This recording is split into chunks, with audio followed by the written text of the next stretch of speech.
Boston has state-of-the-art hospitals, outstanding community health centers, and innovative community-oriented public health campaigns. Yet many people have not shared equally in the benefits. As research has shown, Asian, Black, and Latino residents, as well as recent immigrants, have less access to medical treatment than white, native-born Americans. According to research performed by the Agency for Healthcare Research and Quality, the burden of diabetes is much higher for racial and ethnic minorities than for whites. Minorities have a higher prevalence of diabetes than whites, and some minorities have higher rates of diabetes-related complications and death.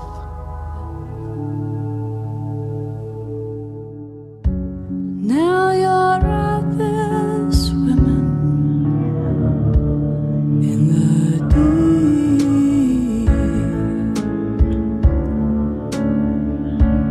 in the deep.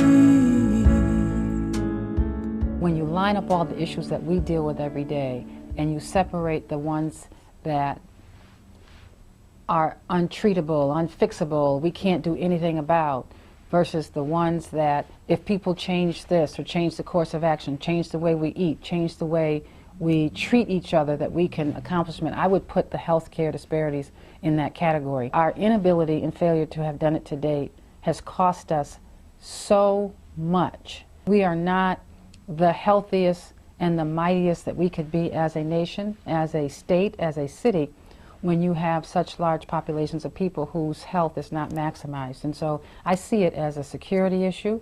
I see it as one of the most important political issues. And based on the premise that I believe that we are a stronger country, we are a country that's better off politically, economically, and in every other way, the healthier our citizenry is. Life keeps tumbling your heart in circles till you let go. In this country and in the rest of the world, we are facing an epidemic. Type 1 diabetes is an autoimmune disease. With type 1 diabetes, they need to look after themselves very carefully and regulate their insulin, and then they still have complications, but at least the better the care, the better the control, the better the life. Now with type 2 diabetes, if the patients lose weight, often they do not need insulin. So the outlook is better if the patients look after themselves. The life expectancy of somebody with type 2 diabetes is shortened. Some people say by 10 years it could be more. And so the saying now is that children with type 2 diabetes will die before their parents, which is a horrible thought. My grandfather had diabetes, and my cousins and my uncle, and I'm just trying to, so I'm kind of struggling with it now, trying to lose weight so that I don't get diabetes in the future, and because I already know how bad it is and how it affects your life. I don't want to be waking up in the morning, shooting up insulin, and it's just really bad. Like, I see my family go through it, and it's not something that I want part of my life. Honestly, my neighborhood isn't that safe. I mean, there's policemen going up and down the streets. I mean, I would like to get up in the morning and start running, but I don't feel safe doing that. Parents don't feel that their children are safe when they're out of their house. So what happens is I look at the parents straight in the eye and say, look, we got to do something about your child's problem. What are we going to do? Well, I can assure you the one thing we're not going to do is let the children go out to the park after school like we did when we were kids, because in this area there have been a fair number of shootings at the parks, and unfortunately parents don't want to lose their children to street violence. The disparities exist primarily because of poverty. Because poverty means people do not exercise enough, They live in neighborhoods that can be dangerous, and as a consequence, poverty leads to poor health.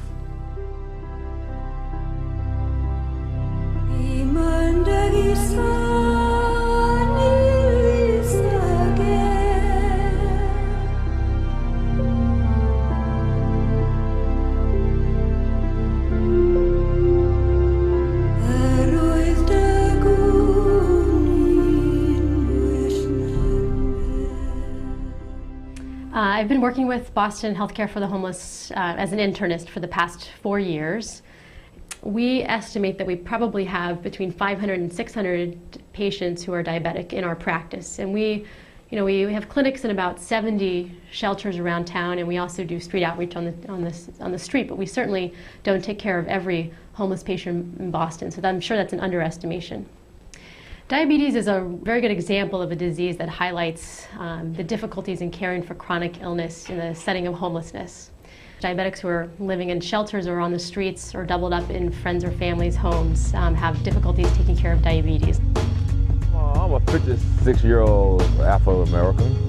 I grew up in a place called Meridian, Mississippi. And Mississippi was a very hard life, very racial, very divine, people were not together. It's hard being homeless with diabetes because, number one, you have no place to really treat the diabetes. You got to do insulin 2 times a day, once at nighttime, and once during the day. If the scales, if the blood sugar get high, then you can't have no place to take the insulin. I think there's a stress that people face when they need to use syringes around people who may want to use those syringes for other reasons, for injecting heroin, for instance. So there's a stigma that's placed on you. There's a value to those syringes in the community. You can't take insulin, nowhere on the streets because people. I had a problem. One day my sugar went up to about 300.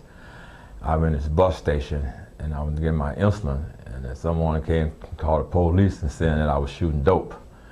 And the police didn't arrest me, and that's my biggest problem, to have places to take my insulin. There's also no privacy in many of the shelters. At Long Island Shelter in Boston, for example, even in the bathrooms, you're not able to find privacy. Between the stalls, there are no walls or doors or curtains. So, basically you're left to have to pick up your shirt, pull out somewhere to inject on your body and do an injection right there of insulin in front of people. Yeah, being the same first the diabetes is somewhat a problem.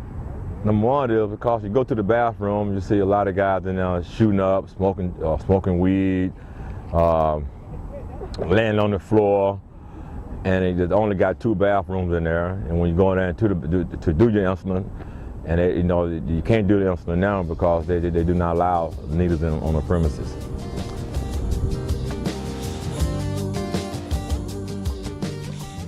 I have absolutely no doubt that race and ethnicity play a role in the quality of health care that homeless patients in Boston and around the country are getting. That's certainly not something that I've seen evidence for. I haven't actually read any studies that try to document that fact, although they may have been done. But my guess is that if you looked at the quality of health care in homeless patients, for instance, that there would be a disparity between people of color who are homeless and white people who are homeless. I've been down and I'm wondering why these little black clouds keep walking around with me.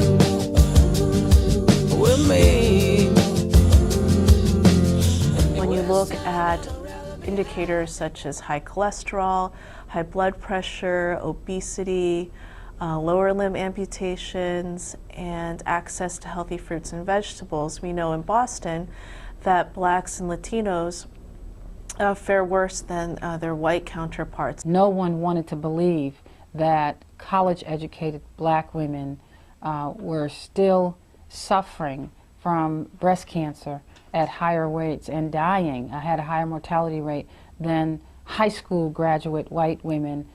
Blacks who earn $50,000 or more actually fare worse than whites who earn $25,000 or less. So the gaps exist across income levels and when you compare within same income levels. So maybe tomorrow I'll find my way home.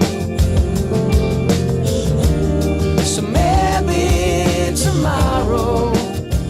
When you take a look at the data and cut by, for example, among the Asian groups, Asians, if you look superficially at the data, look like they fare well and they actually do better than whites.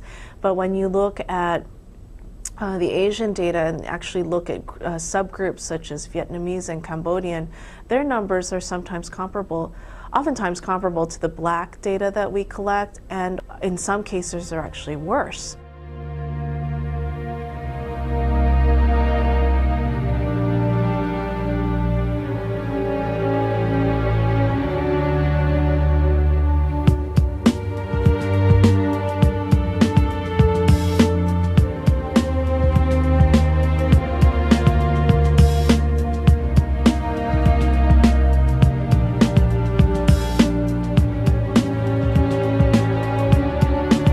I used to work in Brigham and BI and Dana-Farber, but I feel that this is my home because I really can use my language and culture advantage.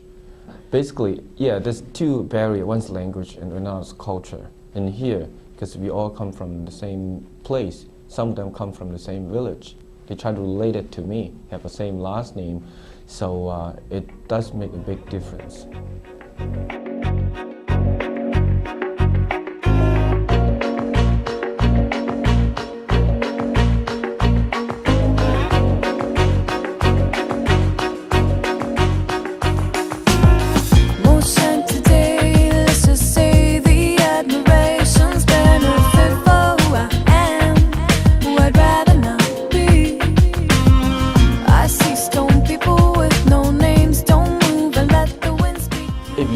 Cannot get an accurate history.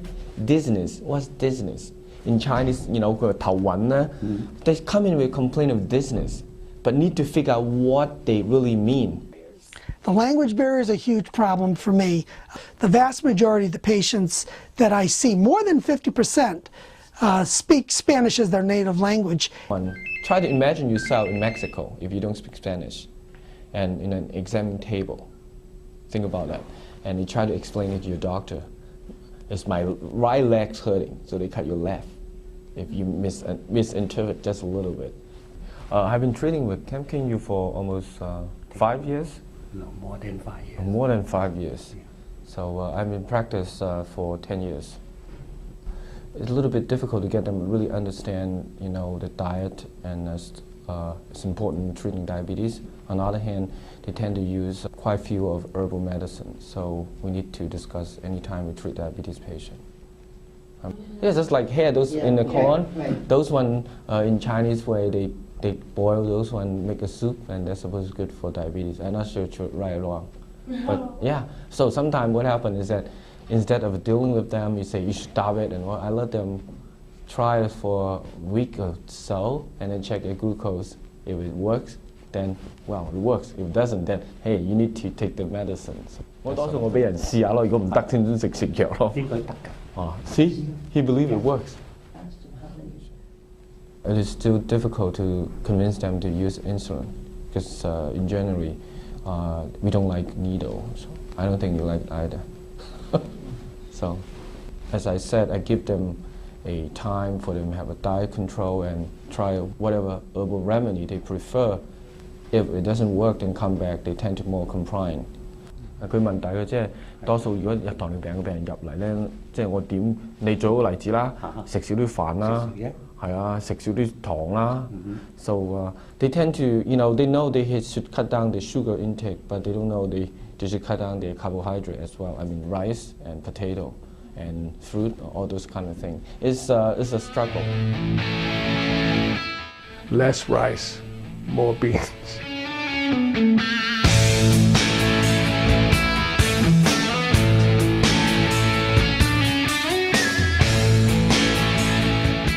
mostly eat at a shelter, or else I don't eat. You know, like I say, I suppose my doctor wants me to eat 3 meals a day, but it's very hard to eat 3 meals a day when you've been homeless. My patients don't really have a lot of choice in terms of what they're being served at soup kitchens or in shelters. So typically they're getting high boluses of very sugary foods sporadically throughout the day. And it's pretty common to miss a meal, for instance, or to hoard food. If you're not sure where your next meal is coming from, you're more likely, I think, to try to eat as much as you can for this meal. Buying good, nourishing food is difficult because that's more expensive. I really don't even have that many supermarkets in my neighborhood, to be honest, just like corner stores and stuff. The closest supermarket to me is Stop and Shop in South Bay. So, I mean, yeah, it's healthy, but it's a little bit more expensive. The shortage of supermarkets that really sell, for example, healthy and good supply of fruits and vegetables is a significant barrier to the patients who live in that neighborhood, who need to shop wisely and to buy good, healthy food in order to manage their diabetes. Bottom line is, it's costing us more to deny people the full protection that adequate health care gives to us. If I don't eat, if I take my insulin and don't eat, I faint. Immediately I faint.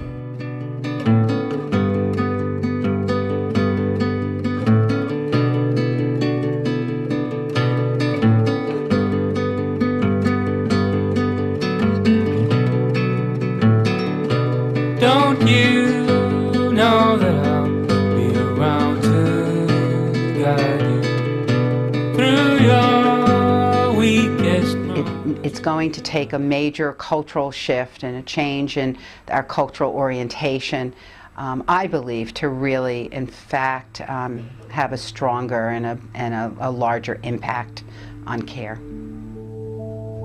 It's just not something I want. Thought you had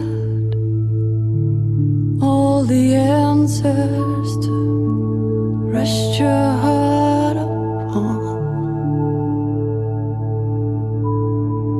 but something happened. There's no language barrier, and what will the barrier or what will be the other factor influence the patient whether to choose me or others is the culture. Now you're out there swimming in the deep, in the deep. I think that what we know now is that race is the constant that we see in every measure of the health disparities. It plays a major role in a negative way. It presents the same challenge coming out of this as we did going in, and that is how you deal with that issue of race when it is such a highly charged social issue for the day. Climb the hill.